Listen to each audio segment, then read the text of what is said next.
up, YouTube? We back with another video. In today's video, I will be telling you guys my birth stories. I have two daughters, so I'll tell both of them. I'm not sure if I'll split it up into two different videos, but you guys will see when you watch it. But yeah, let's go ahead and get into this video.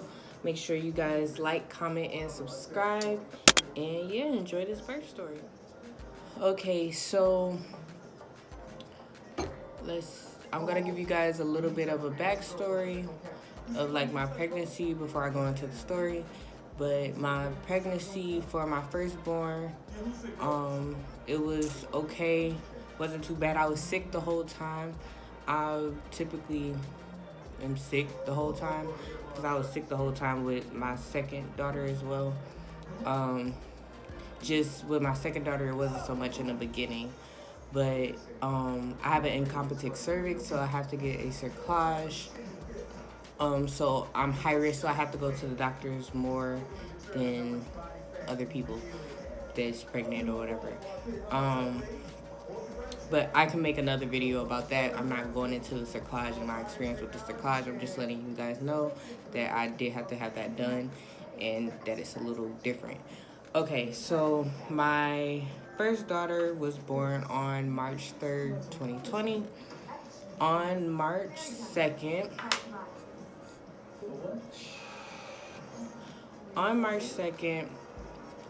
I worked all the way up until the very last day, with both my daughters actually. But I worked all the way up until the very last day. Around this time, I was going to the doctors like every week, and I had to have a non-stress test every week. And the non-stress test is that they just check to make sure fluid is good, baby is growing good, no problems are going on or whatever, and they just check it every week. After you hit like, I want to say 35 weeks, they check it every week. So I was getting the non-stress test done, and can you turn it down a bit? Alright, sorry. So what was I saying? I have to get a non-stress test every week. So March 2nd, I had both a doctor's appointment and a non-stress test, but the non-stress test was first. So I work at the hospital, so I was just at work, and I was like, I just do my appointments during my lunch. So I just, let my boss know, like, I'm going to my doctor's appointment or whatever during my lunch. So it's about 11 o'clock. I go in for my non-stress test. I lay down on the table. She pull out the stuff for the ultrasound. And she doing the ultrasound, and I'm eating my little, I had some macaroni and cheese. I'm eating my macaroni and cheese while she doing the ultrasound or whatever. And she's like, the baby's fluid level is low. And I'm like, okay, well, what that mean basically? Because I didn't know. I'm just like, okay. I'm like, it kind of scared me. But she like, we gonna send you over to triage right now or whatever. They like, it's just like a little lower than before or whatever. She still got fluid in there, but it's like you leaking. And I'm like, oh, okay. They like, you haven't felt anything? I'm like, no. So they like, I'm like, well, I'm at work. I'm supposed to go back or whatever. And they like, we'll just let them know that you have to go over to triage. You work here, right? We can just send them an email, la-da-la-da-la. I'm like, yeah, but I gotta go to triage right now. I'm like, I gotta get my stuff. And they like, yeah, we kind of want you to come right now. But they was like, as long as you're here by 2 or whatever, it should be fine. I'm like, all right, I'll be back by 2. What? Because, like, 1, I'm thinking, I'm still hungry and I want to eat. And 2, I got to call people to make sure that they can get here or whatever. Because I work out in Ann Arbor, and don't nobody live out in Ann Arbor. But, yeah, so I'm like, okay, well, give me a minute or whatever. I'm going to make some calls. So first, I call my boyfriend, and I'm like, okay, they tell me I going to have a baby or whatever, but you ain't got to be here to 2, so you got about like an hour and whatnot to get yourself together and get all that stuff together. Just make sure you grab the diaper bag and all this, all the good stuff. So then I call his mom. We all had worked together. Call her, and I'm like, I'm about to have a baby, but I want to get something to eat first. So can you come pick me up, whatever? Because we all carpool, so we had rode together to work. So she was my only ride. So she come pick me up. We make a few runs, and we stop at Panera. I call my mom. I call my dad. Let him know. He's like, okay, we said a prayer and everything. And then when I called my mom, I think I called her. I don't know the order that I called everybody, but yeah, I called my mom. I'm like, you at work? I'm going into triage to have a baby at 2 or whatever. So just be here by 2. And she like, okay, I got time. She panicking because she at work and she had to go back and go get the kids and make dinner and all this, that, and the other. And I'm like, okay, well, you got time. I don't gotta go to triage until 2, and then I don't know exactly if they're gonna induce me as soon as I go into triage, but I didn't know what I was talking about. So yeah, I go get the food or whatever. Now it's about like, you want some?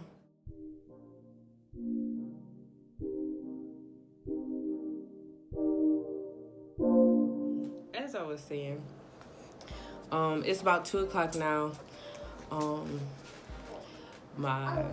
Let's see.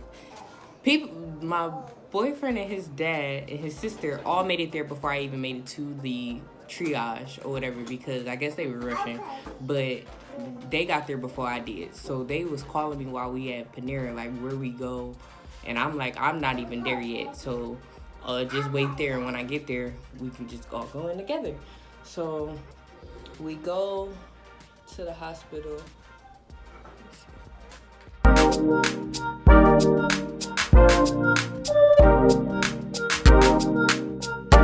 So they got there before me. When I get there, they asked me my name, all that good stuff. I had to fill out the paperwork. Just the whole checking in process. So once they get me checked in, they send me over to the triage or whatever, and I'm sitting in the bed. I didn't even get no food from Panera. I got all like junk snacks. I got cookies. I got like pastry stuff. I didn't get no food from Panera, and I don't know why. But yeah, I'm eating like the cookie and whatnot. And they like, the nurse comes in and, she like, oh, we're gonna start an IV and all this, that, and the other. And I'm like, okay. And they like, and we're gonna give you the Pitocin or whatever. So I'm like, well, you gotta give me the Pitocin right now, because I already knew once they give me the Pitocin, I was gonna start contracting and I was gonna go into labor. My mom still wasn't there. And they like, yeah, we kind of want to do it right now, but we can do it in a little bit. And I'm like, hold on, let me call my mama. I'm like, they about to give me the Pitocin right now, so you need to be here. Where are you at? She like, oh, I'm finishing up dinner. I'll be there in a minute. About 30 minutes away. And I'm like, okay, or whatever, hurry up, because I'm about to have this baby. So I hang up the phone, and I go ahead and tell them they can go ahead and start Pitocin, because I'm like, well, I'm not about to just go pushing out the baby as soon as they give it to me. So I'm like, okay, yeah, we can go ahead and start Pitocin. So she give me the IV or whatever and give me the Pitocin. And I'm just sitting there. I'm like, they come in about, I want to say every hour or whatever to up it more. So my mom ended up getting there. I want to say by the time she got there, they had only upped it one time. Or no, they hadn't upped it at all. Like maybe a little bit after they had upped it. So I'm kind of just sitting there. We all talking, watching TV and stuff. And I'm not really in any pain. I'm just kind of just laying there or whatever. And they like, oh, you doing good or whatever. They up it to 6 or whatever. By the time I'm like, I was hungry. They told me that I was on a vegetarian diet. So I could only eat vegetables. No, it was a vegan diet because I couldn't have cheese. Because I wanted some cheese fries, but I can't have cheese. So anyways, they like, oh, we about to go and get something to eat or whatever. Do you want anything? I'm like, oh, just give me some fries or whatever and just bring some ketchup. I'm like, that's still vegan, right? So I'm like, yeah. They leave And while they gone, the contractions is coming like crazy, and I'm just in so much pain. And I'm like, when I went in, I wanted to try to do natural, but I'm like, I can't do it. I'm like, I want the epidural. They like, okay, or whatever. Only one person can be in here when you get the epidural. They say only one person can be in there when you get the epidural. So I'm like, okay, well, I was like, I have my boyfriend staying here. So they sent my mama out or whatever. The anesthesia team come in. They asked me a bunch of questions. Have I ever had an epidural before? Have I had any problems with anesthesia before? It's just a list of questions. And mind you, like, I'm in pain. So I'm just, yeah, whatever.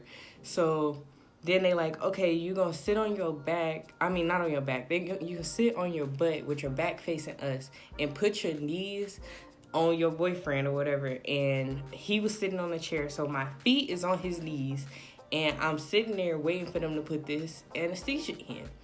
And mind you, I'm still having contractions. So they trying to put this needle in, and it's taking forever. And I'm just sitting there just like, and they like, you gotta be still. Because every time I had a contraction, I would like arch my back or whatever, or like tense up. And they like, you can't do that. The heck you mean I can't do that? Like, it hurt. Hurry up. So anyways, I'm sitting there. They finally get the epidural in or whatever, and it was like, they like, if you feel anything cold or lose any feeling, let us know.